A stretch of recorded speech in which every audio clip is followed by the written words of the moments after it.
Good morning, everyone. My name is Alicia Abdul, together with Miss Adzlina Swaib. We are the group 14. Um, the topic for today is about men and masculinities. When we say men and masculinities is examine that the social constructions of a methods focusing on how behaviors, identities, and a power of dynamic are produced and performed. It explore diverse intersectional experience of a gender rather than a single or universal definition like boy and girl only, and LGBT, often focusing on critical studies of a power of inequality, which is the masculinity, because the boy and girl have definition way of their based on her behavior and identities. So let's have the social construction. So and masculinities are not initiate, they are learned and produced through social processes and differ across culture and time period, which is an 20th century. We have men and masculinities identities that is discussed by Miss Azlina, and hegemonic masculinity. It refers to the dominant societal ideas and manliness, because boy is also a boy, not a girl. And the LGBT, it shows their identities about it's a boy because of their physical appearance and their it it changed because of their identities, but it's a boy, it says the boy pa din, even they're changing their physical appearance like that, and their sexual and then but there's strong competitive that justify that subordination of the woman and other, 'di ba, marginalized way of being a man. We have the multiple masculinities. Why? Because the use of plural masculinities to recognize, 'di ba? Multiple masculinities. Why? Because the use of plural masculinities to recognize, 'di ba? There is no a single way to be a man, rather are varied form including subordinate or marginalized masculinities. The man as agreed of a set expectation that the pressure men to conform to traditional stereotypes, which can lead to negative impact on the emotional health, life satisfaction, increase risky. It's because masculinity have themes. So masculinity is a social, cultural, historical construct, dependent on the related rather than factors such as a class, ethnicity, sexuality, age, and disability. Um, on the men's masculinity establish common theme which strengthening and develop his evolving concept, which is ayun, multiple masculinity, which accordingly there are no one pattern of masculinity that is found in everywhere, because masculinity means is a men. They have found in everywhere because they saw in another country, which is yun nga yung their ethnicity, sexuality, their age, ganon. So it the different culture and different periods of history construct about masculinity. So in the 20th century, the other person that um, construct or knowing about the masculinity, it's because men also are men. Why men it preserve masculinity, preserve men's? So they're preserving social, cultural, and physical appearance of a man, also a man, and women is a women. That's all. Thank you, and let's continue for Miss Azlina's wife. Good day everyone, my name is Nor-adzlina together with Abdul Alisha. We are group 14 and our topic is men and masculinities, men and masculinity. So I am the next reporter. My my topic is hierarchy or hegemonic masculinity. So hierarchy means a system where people or things are arranged according to their level of importance, power, and or status. Example in school, hierarchy in school, principal, teacher, and then student. Student. The principal has the highest authority, followed by teachers, then student. While hierarchy in masculinity, it means some types of masculinity are considered higher or more respected than others in society. For example, society admire strong and powerful men more than the men who are emotional or gentle. So, hegemonic masculinity is the idea that society had a standard of what a man should be. People usually expect a man to be strong, tough, leaders, successful, brave, and not emotional.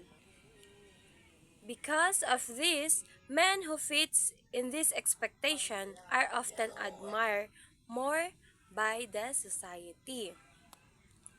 Example of hegemonic masculinity is action heroes, strong athletes, male leaders, and powerful businessmen. But not all men are the same. Some men do not fit in this expectation, and society may judge them unfairly. Example, gay men, emotional men, men who are gentle or soft spoken, so they are treated as less masculine. It teaches that real men should be strong, powerful, and in control. However, this can pressure men to act a certain way and may cause unfair treatment toward people who are different. So, our next topic is collective masculinity. So, what is collective masculinity?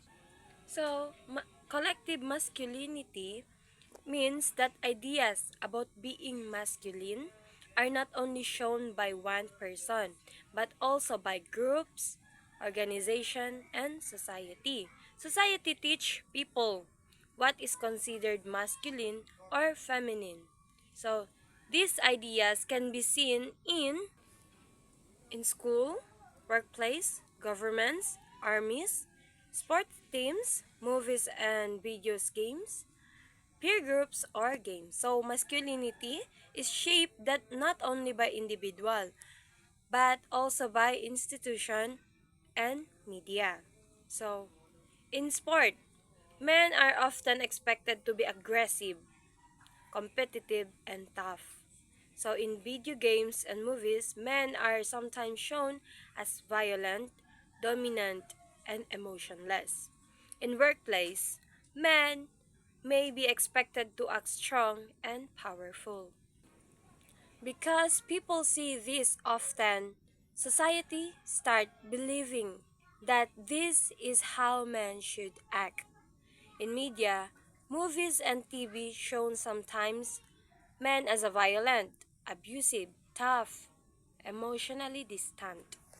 In sport, competitive, strength, aggression, and toughness.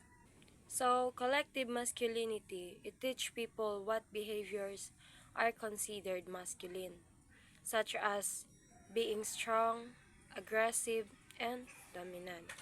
So, our next topic is masculinities and well-being. Masculinity and well-being. It's explained how that strict ideas about being a real man can affect men's health and emotion. So, masculinity becomes unhealthy when men are pressured to always act tough and hide emotion. Men also need emotional support, understanding, and freedom to express their feeling in healthy way. Our next topic is family formation, fathering, caregiving, and domestic roles. So, this topic talks about the role of men in the family at home. Traditionally, society believes that women should take care of the house and the children, and the man should work and provide money. Because of this belief, many men do less household work and caregiving.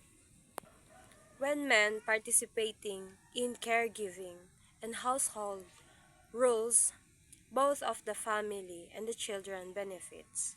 Fatherhood and caregiving are important part of the masculine too. So let's proceed to the masculine and alcohol and drug use. So some men drink alcohol because society connects drinking with being manly or tough. Men may drink because they are stressed, because they want to join with their friends, and maybe they want to prove masculinity, and they want to hide their emotions. Sometimes men are taught not to express their feelings, so they are use alcohol and drugs instead. But too much drinking or using drugs or yeah can cause health problems, addiction, anxiety, accident, violence, and family problems. True strength is not shown by drinking or harmful behavior. Healthy masculinity includes self-control, emotional expression, and making responsible choices. Let's proceed to protest masculinity. So here in protest masculinity is a type of masculinity usually seen in men who feel powerless, poor, insecure, or lack social status because they feel they have a little power in society. Some men try to show masculine in extreme ways. So, protest masculinity is an unhealthy way of expressing masculinity. It often comes from feeling of insecurity, lack of power, and social problems. Let's proceed to the last, which is caring masculinity. So caring masculinity teach that being caring, emotional, and supportive does not make a man weak. Instead, these qualities help build healthier relationships, a more equal society. Caring masculinity is a healthy and positive way of being a man. It encourages men to be loving, respectful, emotional, open, and supportive while still embracing their masculinity. That's all. Thank you for listening.